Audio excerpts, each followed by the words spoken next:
ஏமாக்கா இது டார்க்விங். ஊருக்குள்ள நிறைய பேர் ரெட் கான் ரெட் கான் ரெட் கான் அப்படின்ட்டு சொல்லி கேள்விப்பட்டிருப்பீங்க. அது என்னடா ரெட் கான் அப்படின்ட்டு என்னைக்காவது யோசிச்சிருக்கீங்களா? ஒரு ஃபேமஸான காமிக் ஸ்டோரி லைன்லயோ இல்ல ஒரு ஃபேமஸான சீரீஸ்லயோ ஒரு மூவி பிரான்சைஸ்லயோ ஏற்கனவே எஸ்டாப்ளிஷ் பண்ண ஒரு ஃபேக்டையோ இல்ல ஏற்கனவே காமிச்ச ஒரு சினாரியோவையோ வேற ஒன்னா மாற்றுறதுக்கு பேர்னா ரெட் கான்.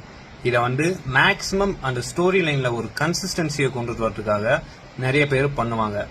ஒரு எக்ஸாம்பிளுக்கு நம்ம எம்சியூல அயன்மேன் 1 மூவில டோனி ஸ்டார்க்க 10 ரிங்ஸ் அப்படின்ற ஒரு ஆர்கனைசேஷன் கடத்தி இருக்கும்.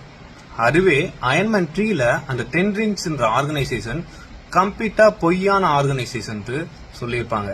அதுக்கப்புறம் இப்ப ரீசெண்டா வந்த சாங்சி மூவில உண்மையான 10 ரிங்ஸ் ஆர்கனைசேஷனையும் காட்டியிருப்பாங்க. உங்களுக்கு எந்த ரெட் கான் தெரியும்?